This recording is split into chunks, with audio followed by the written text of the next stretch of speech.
Hi. Today I thought I'd make a little video on some of my favorite stretches and just a few tips that I have for making stretching more effective and easier. So I hope you enjoy it. The 3 tips that I have for you are: make sure that you warm up first. You don't want to stretch a cold muscle because it just won't be as effective and you'll be more sore the next day. So you can either warm up by doing something simple like going for a walk, or you could do your regular workout and then stretch after, or you could do something simple like squats or lunges.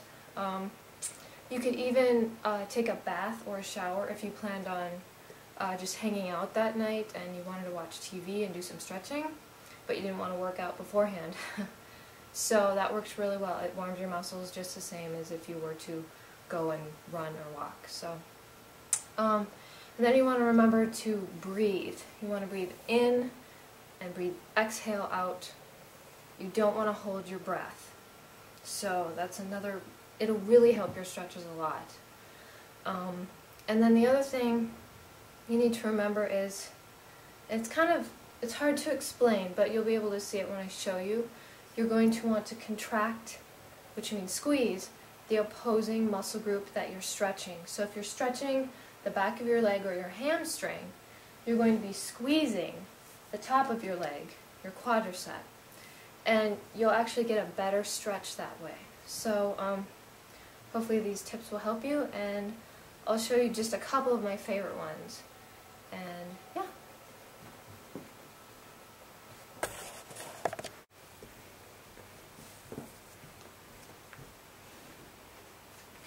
Okay, so a couple of my favorite stretches.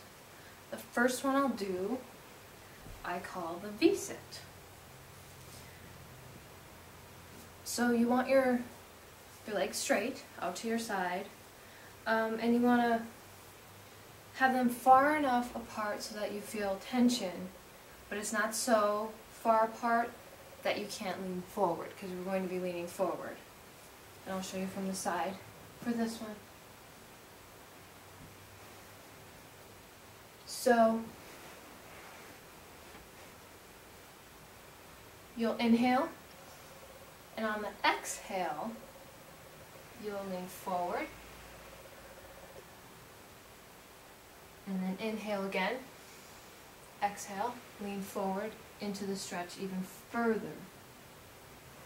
So you'll be inhaling and then exhaling out. Oh, I'd say for a minute. If you want to do it longer, that's great. But don't rush it. Take your time with the inhales and exhales and just relax into the stretch. And I'll also show you with this stretch what I mean about contracting the opposing muscle group. So here I'm not contracting my quads at all. You can see there's room under here. And if I squeeze them, the stretch, I feel it much more in the adductors. And I think it just looks a lot better too. And go ahead and try and point your toes.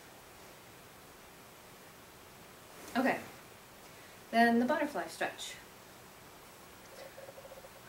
For this one, your heels are together, toes together.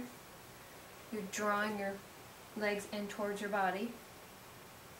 I'll show you from the side.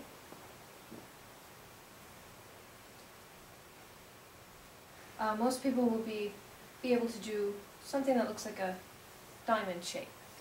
For me, I'm a little bit more flexible in this direction. So I can pull my legs really far in. If you can do that, that's great. And if your knees are up like this, you can just gently press on them. Again, breathing in and out. And then once you've done that for a while and you've relaxed your hips a little bit, then you can go ahead and do the stretch forward. So you'll inhale. On the exhale, stretch forward. Inhale again. Into it. Same with this one. You want to take your time with it. Do it a couple times.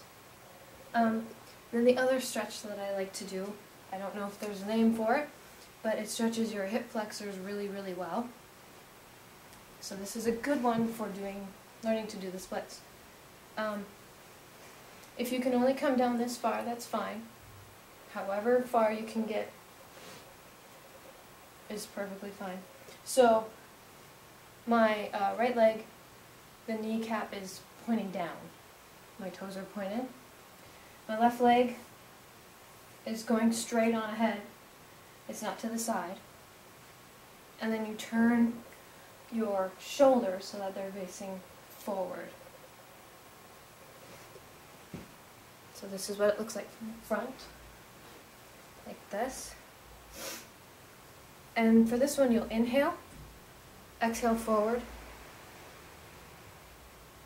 a couple times in a row, or you can do an inhale and an exhale, leaning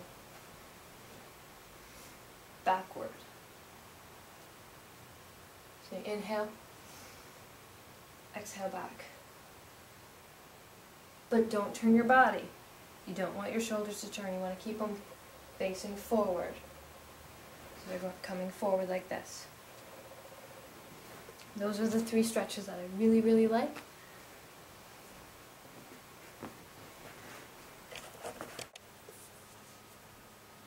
So there's another option too that you can do using your pole to practice your splits. I like to hold my right hand down below, thumb pointing down, and my left hand up above. So it's almost like you're pushing away and pulling with this one. So it kind of holds you out. And then you'll slowly, you can really support yourself with your arms this way. And just go as slow as you want, feeling the stretch.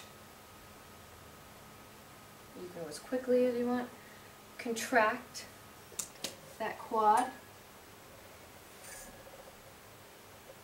Then you can switch and do it the opposite way. You don't need to change your hand position.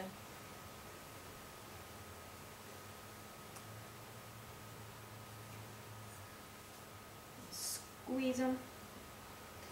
And then, this one I'm not so flexible with. I've heard it called the Russian splits, middle splits, front splits. But this one, basically, my knees are both pointing up. And that's about as far as I get. It's not complete, but close. So those are some tips if you want to use your pole to help you stretch and do the splits. I hope you liked it, and see you later.